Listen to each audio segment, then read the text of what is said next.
Assalamualaikum dear students, welcome to the platform of Nain Academy. In this video we will discuss an important question in biology, that is difference between prokaryotes and eukaryotes.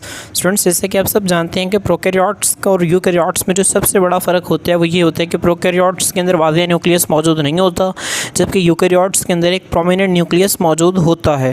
Students, लेकिन इसके अलावा और भी prokaryotes और eukaryotes के अंदर बहुत सारे फ़र्क होते हैं जिनको हम इस शॉर्ट के अंदर डिस्कस करेंगे।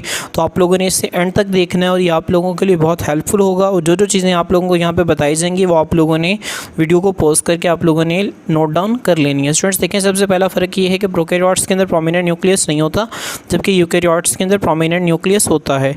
दूसरा फ़र्क देखें स्टूडेंट्स, मेम्ब्रेन बाउंडेड ऑर्गेनेलिज़ का। प्रोकैरियोट्स के अंदर मेम्ब्रेन बाउंडेड ऑर्गेनेलिज़ नहीं होती, जैसे कि माइटोकॉन्ड्रिया, लाइसोसोम्स और क्लोरोप्लास्ट, जबकि यूकैरियोट्स के अंदर मेम्ब्रेन बाउंडेड ऑर्गेनेलिज़ होती हैं। ठीक है, ये जिसमें mitochondria, lysosome, chloroplast, endoplasmic reticulum, ये सारी ऑर्गेनेलिज़ आ जाती हैं। जो प्रोकैरियोटिक सेल है स्टूडेंट्स, इसका साइज़ जो है वो 10 टाइम्स स्मॉलर होता है, ये 10 गुना साइज़ में छोटे होते हैं, जबकि जो यूकैरियोटिक सेल्स हैं ये 10 गुना साइज़ में बड़े होते हैं। अगर आप सेल वॉल की बात करें तो जो प्रोकैरियोटिक सेल है इनकी सेल वॉल जो है वो पेप्टाइडोग्लाइकेन से मिलकर बनी होती है। यूकैरियोटिक सेल में अगर हम एनिमल सेल की बात करें उसमें सेल वॉल नहीं होती। प्लांट सेल में जो सेल वॉल है वो सेलुलोज से मिलकर बनी होती है, जबकि फंजाई सेल में जो सेल वॉल है वो काइटिन से मिलकर बनी होती है।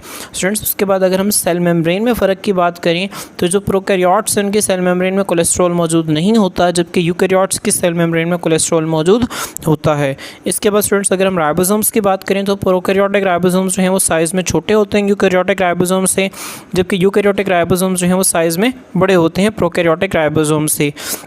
उसके बाद स्टूडेंट्स, अगर सेल डिवीजन की बात करें तो प्रोकैरियोट्स जो हैं ये बाइनरी फिशन के ज़रिए डिवाइड करते हैं।